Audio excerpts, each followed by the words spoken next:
प्यारे बच्चों, राजकीय उच्च प्राथमिक विद्यालय दुलमेरा स्टेशन लूणकरणसर से मैं आरिफ अली। बच्चों, आज हम कक्षा 8 में जो अध्याय 5 है, चैप्टर 5 है, जैव विविधता यानी बायोडाइवर्सिटी, इसके बारे में पढ़ेंगे।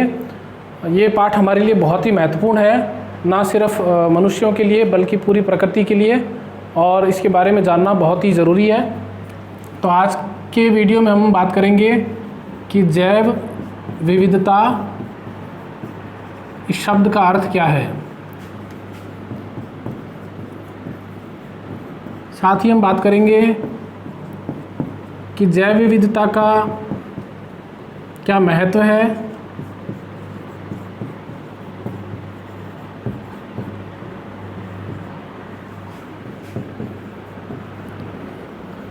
क्यों हमें ये पाठ कक्षा 8 में पढ़ाया जा रहा है, इसके बारे में जानना हमें क्यों ज़रूरी है, हम यहाँ जानेंगे। तीसरे पॉइंट पर हम बात करेंगे जैव विविधता का क्षरण, यानी जैव विविधता कैसे नष्ट हो रही है, इसके बारे में बात करेंगे। चौथे पॉइंट पर हम बात करेंगे कि जो जैव विविधता नष्ट हो रही है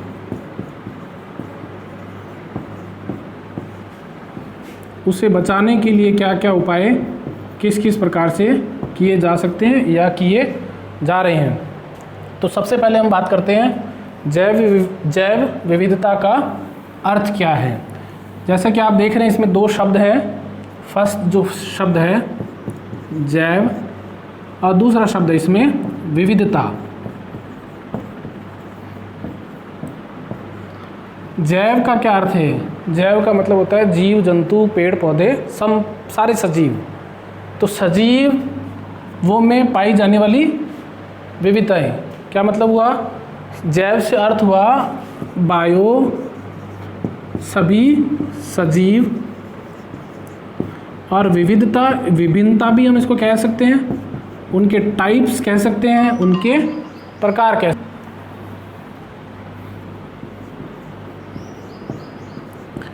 तो सजीव की विभिन्न जातियां, प्रजातियां, किस्में, यही जैव विविधता है। क्या बात करेंगे हम कि किसी क्षेत्र विशेष में, कोई क्षेत्र है, वहाँ पर विभिन्न प्रकार के जीव जंतु और पेड़ पौधे पाए जाते हैं। ये उस क्षेत्र की जैव विविधता कहलाती है। यानी जीवों की विभिन्न प्रकार की प्रजातियों का, जातियों का, प्रकार का किसी क्षेत्र में होना, यही जैव विविधता कहलाता है। जैसे एग्जाम्पल के लिए हम बात करें, हमारे गांव के आसपास हमें कौन कौन से सजीव यानी पौधे और जीव जंतु दिखाई देते हैं। हमारे चारों तरफ हम देखते हैं नीम के पेड़ हैं, खेजड़ी है, बबूल है, रोहिड़ा है। इसके अलावा हमें जो शैवाल होती है, कंजी जिसको हम काई भी बोलते हैं, एल्गी, वो दिखाई देती है। हमें फफूंद, फंगस दिखाई देते हैं। सूक्ष्म जीवों की विभिन्न प्रकार के सूक्ष्म जीव होते हैं। हम देखते हैं हमारे चारों तरफ गाय, भैंस, भेड़, बकरी, ये चौपाई होते हैं। हम देखते हैं हमारे यहाँ कुछ कंटीले पौधे होते हैं। हम देखते हैं हमारे चारों तरफ विभिन्न प्रकार के पक्षी होते हैं। हम देखते हैं कहीं अगर पानी इकट्ठा होता है तो पानी में रहने वाले जीव जंतु। ये सभी सजीवों की जो प्रजातियां हैं, यही क्या कहलाती है? उस क्षेत्र की जैव विविधता कहलाती है। और जैव विविधता का घना होना या उसका क्षेत्र का बड़ा होना किसी भी पारिस्थितिक तंत्र के लिए, किसी भी क्षेत्र के लिए बहुत ही महत्वपूर्ण है। तो इस प्रकार हमने जाना कि जैव विविधता का क्या अर्थ है, कि किसी क्षेत्र में विभिन्न प्रकार के सजीवों की प्रजातियों का उपस्थित होना या उनके सदस्यों का उपस्थित होना, यही जैव विविधता कहलाती है। अब हम बात करेंगे जैव विविधता का महत्व क्या है।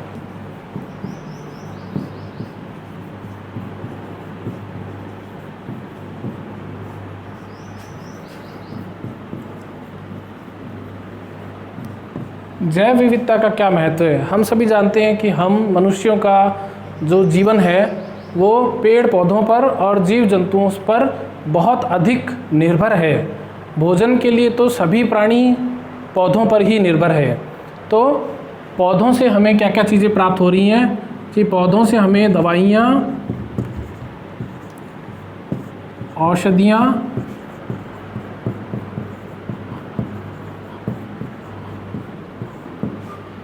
भोजन, लकड़ी और बहुत सारी चीज़ें जैसे ऑक्सीजन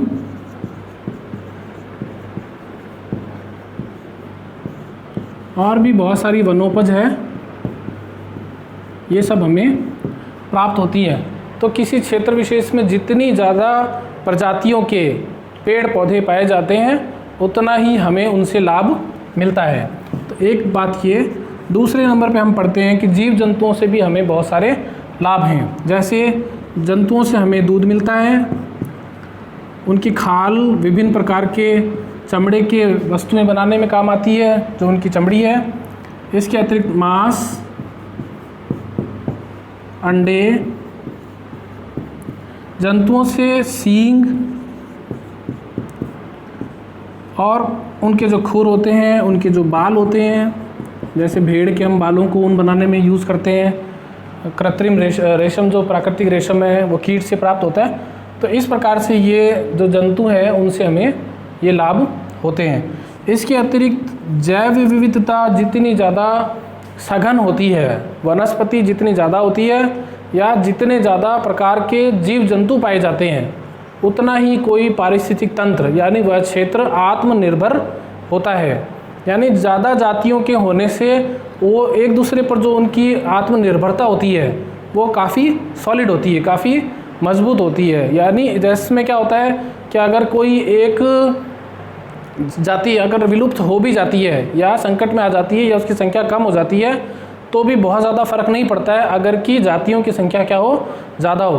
तो ये जैव विविधता का महत्व है कि जैव विविधता अगर ज़्यादा होती है तो हमें ये सब चीज़ें बहुत आसानी से मिलती रहती हैं और पारिस्थितिक रूप से भी वो जो तंत्र होता है, वो जो क्षेत्र होता है वो काफ़ी मजबूत होता है। हम इसको ऐसे समझ सकते हैं एक एग्जाम्पल के द्वारा, एक उदाहरण के द्वारा, कि एक गांव था, उसके जो गांव वाले थे, जो रहने वाले जो ग्रामीण थे, वो अपने गांव से बाहर जाते हैं, वहाँ पर एक जंगल की तरफ रुक करते हैं।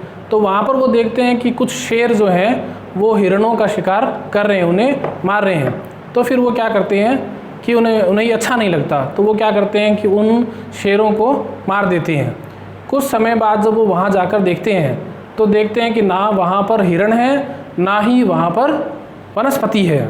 जब इसके कारणों का पता लगाया गया तो ये बात समझ में आई कि जब शेरों को मार दिया गया तो हिरणों की संख्या बहुत तेज़ी से बढ़ने लगी और बढ़ती हुई इस संख्या ने, या हिरण क्यों कहें, विभिन्न प्रकार के जो शाकाहारी जीव हैं जिनका भक्षण वो शेर करते थे, उनकी संख्या बढ़ने लगी और उस बढ़ती संख्या ने वहाँ की वनस्पति को नष्ट कर दिया।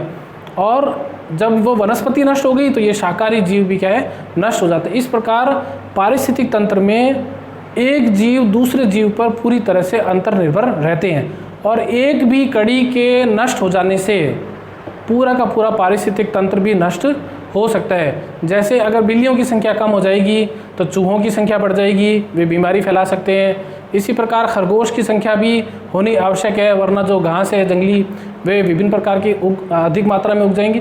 तो कहने का मतलब ये है कि सभी प्रकार के जीवों का पारिस्थितिक तंत्र में किसी क्षेत्र में रहना जरूरी है। शाकाहारी की भी अपना महत्व है और मांसाहारी का भी अपना महत्व है।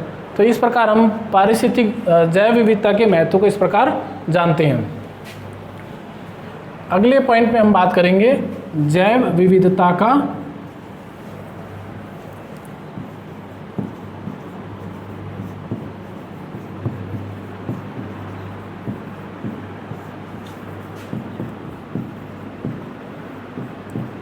क्षरण, यानी जैव विविधता को हानि पहुंच रही है। ये जैव विविधता जीवों की विभिन्न प्रजातियां हैं उनके ऊपर संकट आ रहा है, यही जैव विविधता का क्षरण है। क्या हो रहा है कि मनुष्य जो है, हम उनके स्वार्थपूर्ण गतिविधियों के कारण कुछ जातियों पर संकट आ खड़ा हुआ है। यानी उनका उपयोग करने के लालच में हमने उनका इतना दोहन, उनका इतना उपयोग शुरू किया है, इतना उन्हें नष्ट करना प्रारंभ किया है कि उनकी संख्या क्या हो रही है, धीरे धीरे कम हो रही है, जो कि पूरे क्षेत्र के लिए, पारिस्थितिक तंत्र के लिए बड़ा संकट है। जैसा कि हम बार बार सुनते हैं, शेरों की संख्या घट रही है और उसके लिए पूरे सरकारी स्तर पर विभिन्न प्रकार के प्रयास किए जाते हैं कि शेरों की संख्या को बढ़ाया जाए। क्यों? क्योंकि शेरों का रहना भी बहुत ज़रूरी है। प्रत्येक जीव का अपना एक महत्व है। तो जैव विविधता का क्षरण के बारे में हम बात करें तो जैव विविधता का क्षरण क्यों हो रहा है कि मानव की जो गतिविधियां हैं वन्य जीव क्षेत्रों में, ये प्रमुख कारण एक बनता जा रहा है। मानव क्या कर रहे हैं, हम क्या कर रहे हैं मनुष्य, कि हम अपने शहरों के विस्तार के लिए जितने भी नदी क्षेत्र हैं, जितने भी जंगल हैं, जितने भी पहाड़ी क्षेत्र हैं, उनमें कंक्रीट के मैदान बनाते जा रहे हैं। यानी हम कंक्रीट के घर वहाँ पे बनाए जा रहे हैं, कंक्रीट के जंगल जिसको हम कहते हैं वो बनाए जा रहे हैं। यानी जंगलों को काटकर प्राकृतिक आवासों पर कब्जा करके, जैसे नदी के किनारे विभिन्न प्रकार के जीव जंतुओं का अपना आवास है, जंगलों में विभिन्न जीव जंतुओं का आवास है, पहाड़ों पर विभिन्न जीव जंतुओं का आवास है, हम क्या कर रहे हैं, अपने लालच के लिए, अपने स्वार्थ के लिए उनके आवासों को नष्ट कर रहे हैं। तो इसके अंतर्गत हम क्या करते हैं, इसके अंतर्गत हम कारखानों के लिए कारखाने स्थापित करते हैं, हम राजमार्ग और सड़कें जो हैं बनाने के लिए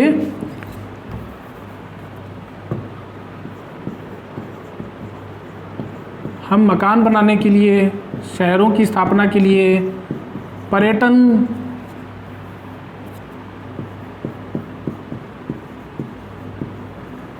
के लिए भी जो है ना बहुत आजकल एक चलन चल पड़ा है पहाड़ों की तरफ और नदियों के किनारे, समुद्र के किनारे जाने का। तो पर्यटन भी जो है जैव विविधताओं को काफ़ी हद तक नष्ट कर रहा है। इसके अतिरिक्त हम बात करें जो प्राकृतिक आपदाएं होती हैं,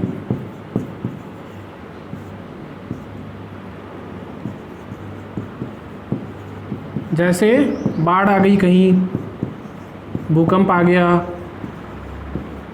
जैसे हमने पढ़ा था कि पहले सुनामी आई थी, तो सुनामी जब आती है तो पूरे के पूरे द्वीप पर जितनी वनस्पति जीव जंतु होते हैं सबको नष्ट करती है। बड़े क्षेत्र में अगर भूकंप आ जाता है तो भी जैव विविधता क्या हो जाती है, नष्ट हो जाती है। तो ये इसके अलावा मानव की गतिविधियों में क्या है, थोड़ा सा एक दो पॉइंट और रह गए हैं कि जो हमारे लिए उपयोगी चीज़ें होती हैं, उपयोगी वस्तुओं के लिए पौधे और जंतुओं का जो यूज़ है वो इस हद तक, इस लालच तक बढ़ जाता है कि हम उनकी जान भी लेने पर उतारू रहते हैं। तो आगे हम बात करेंगे कि जैव विविधता पर क्या हो रहा है, क्षरण हो रहा है, यानी जैव विविधता पर संकट आ खड़ा हुआ है। तो संकट को किस तरह से निपटाया जाए, किस तरह से इस पर पार पाई जाए। तो IUCN एक संस्था है, IUCN यानी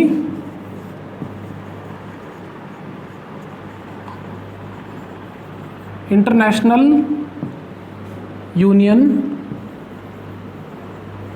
फॉर कंजर्वेशन ऑफ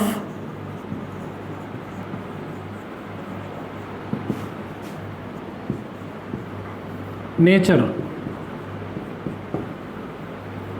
क्या हुआ, international union for conservation of nature, यानी एक अंतर्राष्ट्रीय संस्था है जो प्रकृति को बचाने का कार्य करती है। उसने ग्रस्त जीव जंतु और पादप जातियां हैं उनको 4 श्रेणियों में बांटा है। 4 श्रेणियां क्या हैं, एक तो वे हैं कि जो विलुप्त हो चुके हैं, यानी वे पादप या जंतु जातियां जिनका कोई सदस्य अब इस पृथ्वी पर ज्ञात परिस्थितियों में उपलब्ध नहीं है, दिखाई नहीं देता है, यानी हमारी जानकारी के अनुसार उनका अब कोई भी सदस्य इस प्रकृति में अब नहीं है, वे हैं विलुप्त। जैसे डायनासोर अब हमने नहीं दिखाई देते तो हम कहते हैं डायनासोर क्या है, विलुप्त हो गए। इसी तरह तस्मानियन टाइगर है, हम कहते हैं अब दिखाई नहीं देता। दूसरे नंबर पे आती हैं विशेष क्षेत्रीय।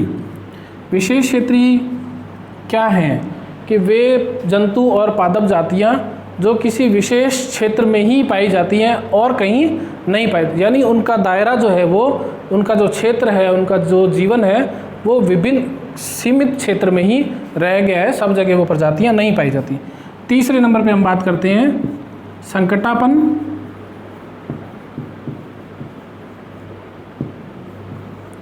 वे जंतु जातियां जिन पर अगर समय रहते ध्यान नहीं दिया गया तो वे भी समाप्त हो जाएंगी। वे किस तरफ चली जाएंगी? वे विलुप्त की तरफ चली जाएंगी, यानी इनकी संख्या इतनी कम रह गई है कि समय रहते अगर इन पर ध्यान नहीं दिया गया तो इनकी संख्या क्या हो जाएगी? नष्ट, समाप्त हो जाएगी। तो ये संकटापन जाती है। चौथे नंबर पे हम बात करते हैं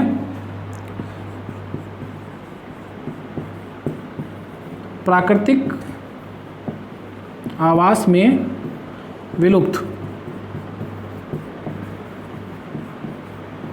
ये क्या है कि वे जंतु और पादप जातियां जो प्राकृतिक आवास में हैं, जो उनका प्राकृतिक आवास है, जैसे पहाड़ हैं, जंगल हैं, मैदान हैं, मरुस्थल है, नदियों के, समुद्र के किनारे है, समुद्र में, वहाँ नहीं पाई जाती है। वे उनके संरक्षण के लिए अब उन्हें सिर्फ जो वन्य जीव अभयारण्य है, राष्ट्रीय उद्यान है या जो प्राकृतिक वनस्पति उद्यान है, सिर्फ वहीं पर अब वो प्रजातियां पाई जाती है, यानी संरक्षित रूप में ही अब वो पाई जाती हैं। बाहर नेचुरली जो है प्राकृतिक रूप से अब वो दिखाई नहीं देती है। तो बच्चों ये जो 4 भागों में बांटा है, एक्चुअली इनके बारे में इनके एग्जाम्पल्स अक्सर है ना क्वेश्चन पूछे जाते हैं परीक्षा में। इस तरह से प्रश्न आता है किन्हीं 2 विलुप्त पादप जातियों के नाम लिखिए, या ऐसे प्रश्न आता है किन्हीं 4 या 3 संकटग्रस्त जंतुओं के नाम लिखिए, प्राकृतिक आवास में विलुप्त जंतु एवं पादपों के उदाहरण दीजिए, या ऐसे प्रश्न आता है विशेष क्षेत्रीय जीव जंतु किसे कहते हैं, इनके उदाहरण दीजिए। तो इस प्रकार के प्रश्नों के लिए हम क्या करते हैं, एक सारणी बनाकर हम इसको जब याद करने की कोशिश करेंगे तो हमारे लिए इसको याद करना आसान हो जाएगा। आइए हम सारणी बनाते हैं और साथ साथ इनको दोबारा से समझते जाते हैं। तो सुनानी हम ऐसे बनाते हैं, यहाँ पे क्रम संख्या, प्रकार,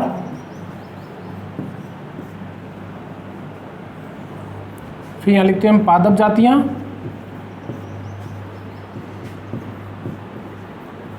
और लिखते हैं यहाँ पे जंतु जातियाँ।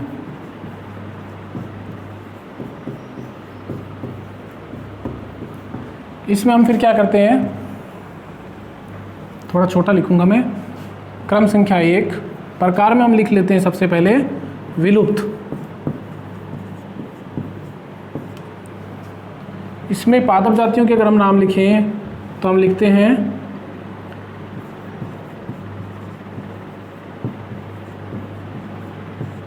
साइकेड्स,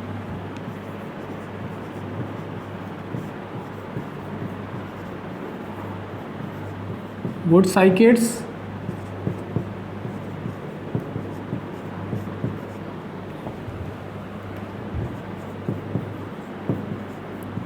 सेंट हेलेना जैतून, और कोकिया कुकी। ये वो पादप जातियां हैं जिनका कोई भी जीवित सदस्य अब प्रकृति में हमारी जानकारी के अनुसार मौजूद नहीं है, उपलब्ध नहीं है, ये विलुप्त हैं। विलुप्त मतलब जो अब नष्ट हो चुके, समाप्त हो चुके हैं। इसी तरह हम बात करते हैं पादप जंतु जातियों की, तो यहाँ पर हम बात करते हैं जंगली कबूतर, डोडो पक्षी,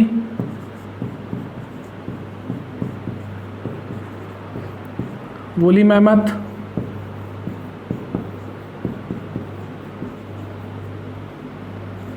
और तस्मानियन टाइगर। तो ये 4 जंतु जातियां हमारे बुक में दी हुई है, जंगली कबूतर, डोडो पक्षी, वोली मैमथ, तस्मानियन टाइगर। ये जंतु जातियां, इनका कोई भी सदस्य अब प्रकृति में उपलब्ध नहीं है, जीवित नहीं है। दूसरे नंबर पे हम लिख रहे हैं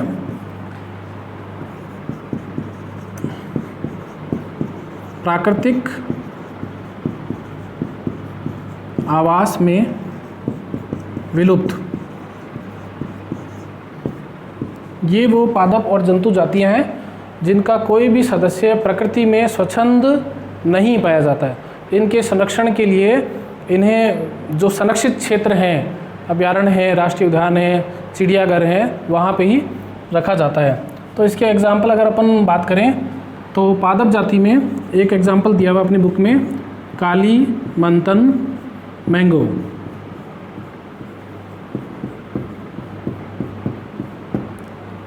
और यहाँ पे हम बात करें जंतु जातियों की तो हवाई कौवा,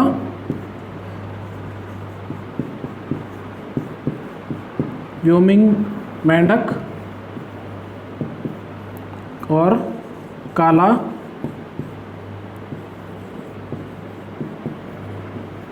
मुलायम खोल वाला कछुआ। तो ये जो आपने देख रहे हैं पादप जातियाँ और जंतु जातियाँ, ये वो हैं जो प्राकृतिक आवास में विलुप्त है, यानी नेचुरली प्राकृतिक रूप से जो उनके आवास हैं वहाँ पे अब ये पाए नहीं जाते हैं। RSCERT की जो बुक है उसके अंदर हमें ये डोडो पक्षी का चित्र दिया गया है जो कि अब विलुप्त है। इसी तरह आप देख रहे हैं वुड्स साइकेड्स, ये भी अब विलुप्त है। दूसरा आप चित्र देख रहे हैं हवाई कौवे का जो कि प्राकृतिक आवास में अब विलुप्त है। नंबर पे सारणी को हमें यहाँ मिटाना पड़ेगा। तीसरे नंबर पे हम बात करेंगे संकटापन्न पादप एवं जंतु जातियों की।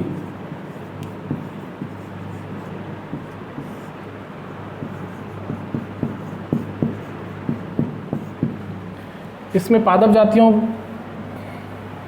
की हम बात करें तो पनीरबंद, रोहिड़ा, इंद्रोक,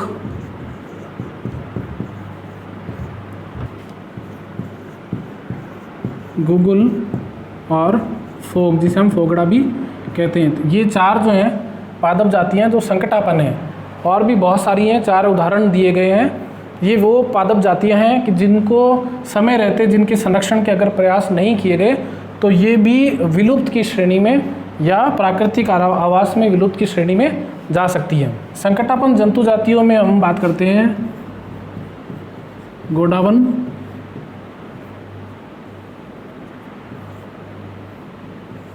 गिद्ध, सोन चिरैया,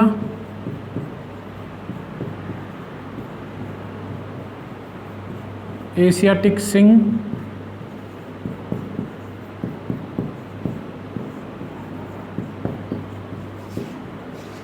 कृष्ण मृग, गंगा नदी की डॉल्फिन,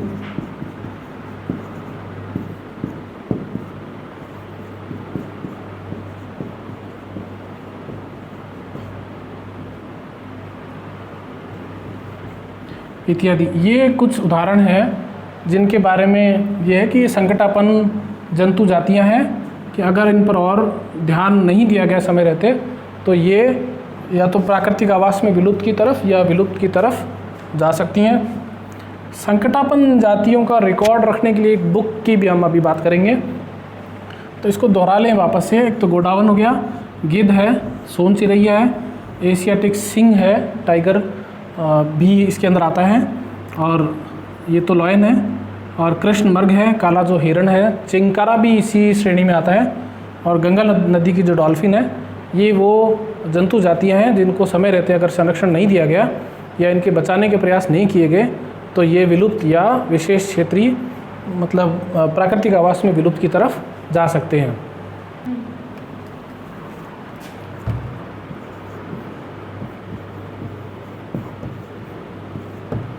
हम बात कर रहे थे कि एक बुक और होती है जिसे हम क्या कहते हैं, रेड डेटा बुक कहते हैं। यहीं इसको समझ लेते हैं। चलिए, ये क्या बुक है?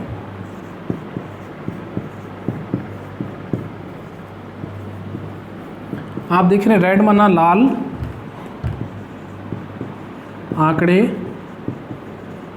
और किताब, पुस्तक। ये एक ऐसी पुस्तक है जिसमें उन जातियों का विवरण दिया होता है जो कि संकटापन्न है, यानी जो संकटग्रस्त हो चुकी हैं या जिन्हें बचाने के प्रयास नहीं किए गए तो वो लुप्त या प्राकृतिक आवास में विलुप्त होने की तरफ जा सकती हैं, उसमें शामिल हो सकती हैं। तो ऐसी पुस्तक को हम क्या कहते हैं? Red data book. ये क्वेश्चन आता है कि रेड डेटा बुक क्या है और इसका क्या उपयोग है। तो आप ध्यान रखें कि संकटापन्न पादप और जंतु जातियों का रिकॉर्ड जिस पुस्तक में रखा जाता है उसे हम रेड डेटा बुक कहते हैं। अगला जो है वो है विशेष क्षेत्रीय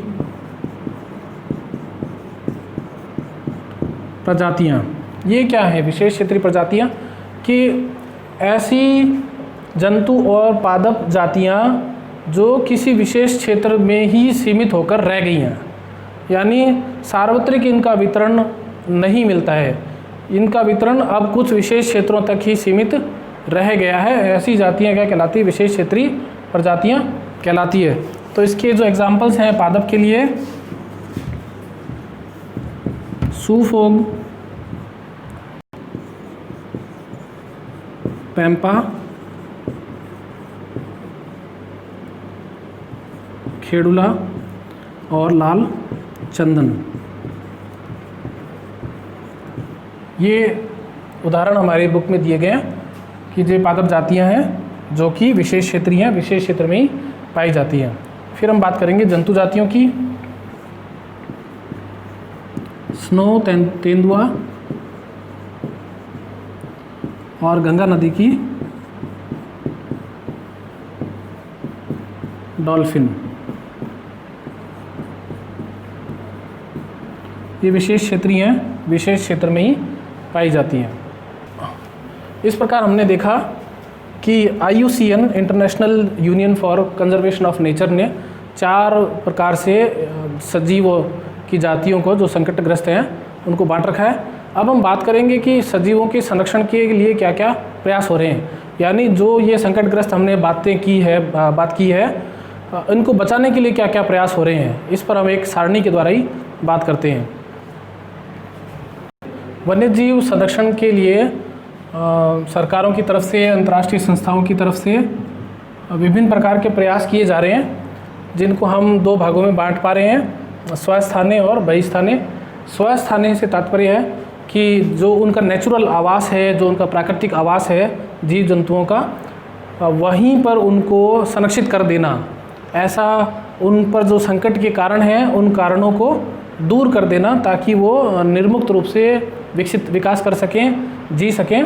तो इसके अंदर 3 जो कैटेगरीज हैं, 3 जो प्रकार बांटे गए हैं। एक होता है अभयारण्य, होता है राज्य स्तर पर राज्य सरकारें इनका नियंत्रण करती हैं। अभयारण्यों का क्षेत्र राष्ट्रीय उद्यान से छोटा होता है। हमारे राज्य में भी बहुत सारे वन्यजीव अभयारण्य हैं। इसी प्रकार राष्ट्रीय उद्यान होता है जिनका क्षेत्र बड़ा होता है और जिसमें पूर्ण रूप से जो है मानव की गतिविधियों को कंट्रोल, नियंत्रित किया जाता है। संरक्षित वन क्षेत्र है, कुछ क्षेत्र ऐसे होते हैं जहाँ पर वनों को संरक्षित कर दिया जाता है, मानव की जो गतिविधियाँ हैं, कटाई वगैरह, उसको कंट्रोल किया जाता है। वही स्थान क्या है कि जो नेचुरल आवास है, उनके प्राकृतिक आवास से अलग प्राणी उद्यान बनाए जाते हैं, या जिसको हम चिड़ियाघर वगैरह, जू वगैरह भी कह सकते हैं, और बॉटनिक गार्डन यानी वनस्पति उद्यान भी बनाए जाते हैं। यहाँ पर इनकी जो जातियाँ हैं उनको बचाने के, उनकी संरक्षण के प्रयास किए जाते हैं। तो इस प्रकार विभिन्न स्तर पर अंतर्राष्ट्रीय संस्थाओं के द्वारा, केंद्र और राज्य सरकारों के द्वारा विभिन्न स्तर पर वन्य जीवों के बचाव के प्रयास किए जा रहे हैं। आप समझ रहे होंगे कितना महत्वपूर्ण ये विषय है कि कितने बड़े बड़े प्रयास जो हैं वो इन प्राणियों को बचाने के किए जा रहे हैं। क्यों? क्योंकि प्रत्येक जीव का इस प्रकृति में अपना एक महत्व है, और अगर वो अपने स्थान से हट जाता है तो पूरी की पूरी खाद्य श्रृंखला, खाद्य जाल, या हम यूँ कहें पारिस्थितिक तंत्र जो है वो पूरा प्रभावित होता है, और उसका पूरा का पूरा संकट जो है वो मानव जाति के ऊपर भी आता है। तो हमें प्रत्येक जीव की, प्रत्येक पादप की, प्रत्येक जंतु की जीवन के महत्व को समझते हुए उसके संरक्षण के पूरे प्रयास करने चाहिए। हम अपने स्तर पर क्या प्रयास कर सकते हैं? हम अपने स्तर पर प्रयास ये कर सकते हैं कि जो इनके प्राकृतिक आवास हैं, जो जंगल हैं, जो पहाड़ हैं, जो समुद्र के किनारे हैं, नदियाँ, उनके जो जलाशय हैं जहाँ पे वो रहते हैं, उनको हम बचाने का प्रयास करें। यानी हम ज़्यादा से ज़्यादा पेड़ लगाएं, जंगलों में कटाई को कम से कम कोशिश करें, ईंधन के रूप में लकड़ी, जलाऊ लकड़ी का उपयोग कम से कम करें। या फिर हम बात करें कि पर्यटन के रूप में जब हम जाते हैं पहाड़ों की तरफ, शहरों की तरफ, प्राकृतिक स्थलों की तरफ जाते हैं, तो वहाँ पर कम से कम प्रदूषण करने की कोशिश करें। अक्सर ऐसा होता है, हम लोग जाते हैं वहाँ अपना जो कूड़ा करकट है, प्लास्टिक है, कचरा है, वो वहाँ फैला आते हैं। इसी तरह पर्यटन के नाम पर बहुत जो है विकास हो रहा है, जो बिल्डिंग्स बन रही है, होटल्स बन रहे हैं, मॉल्स बन रहे हैं, तो वो भी क्या है, वहाँ के नेचुरल जो क्लाइमेट है, प्राकृतिक वातावरण है, उसको प्रभावित करता है। जलाशयों में भी हम कम से कम कोशिश करें कि अपना प्रदूषक जो है वो डालें, ताकि वो जो जल में रहने वाले जीव जंतु हैं, पादप हैं, वो आसानी से अपना जीवन यापन कर सकें। टॉपिक लास्ट में हम बात कर लेते हैं, वो है बायोडाइवर्सिटी हॉट स्पॉट।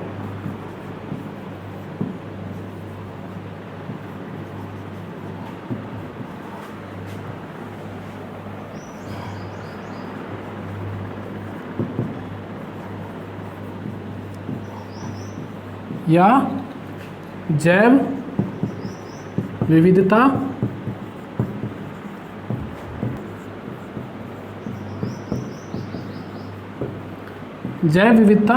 उष्ण स्थल। जैव विविधता उष्ण स्थल से क्या तात्पर्य है?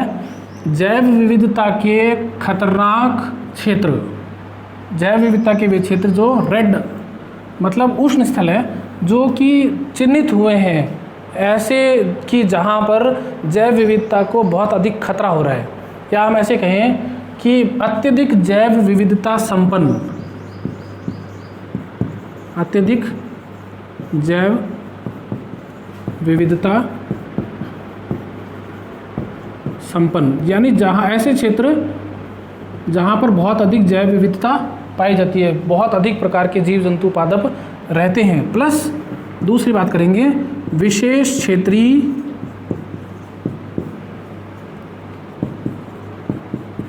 जीवों के आवास। अत्यधिक जैव विविधता संपन्न क्षेत्र हैं या विशेष क्षेत्रीय जीवों के जो आवास हैं, उनमें मानव की गतिविधियों के कारण इन जैव विविधता पर एक संकट उत्पन्न हो गया है, खतरा उत्पन्न हो गया है। ऐसे क्षेत्रों को हम बायोडाइवर्सिटी हॉटस्पॉट या जैव विविधता उष्ण स्थल कहते हैं। तो आप समझ गए होंगे कि बायोडाइवर्सिटी हॉटस्पॉट या जैव विविधता उष्ण स्थल क्या है। यानी वे क्षेत्र जहाँ पर बहुत अधिक जैव विविधता पाई जाती है या जहाँ पर विशेष क्षेत्रीय जीव जंतु रहते हैं, वहाँ पर हम मनुष्यों के बहुत अधिक गतिविधियों के कारण जैव विविधता पर संकट आ खड़ा हुआ है। ऐसे क्षेत्र चिन्हित किए गए हैं कि भाई यहाँ पर मनुष्यों का बहुत अधिक इंटरवेन हो रहा है, बहुत अधिक इनकी गतिविधियाँ हो रही है, जिसकी वजह से उस जैव विविधता को खतरा उत्पन्न होने की संभावना है या हो रही है। तो ऐसे स्थलों को हम क्या कहते हैं? बायोडाइवर्सिटी हॉटस्पॉट कहते हैं। भारत में 2 जैव विविधता हॉटस्पॉट जो हैं वो चयन किए गए हैं। उसमें एक है पश्चिमी घाट,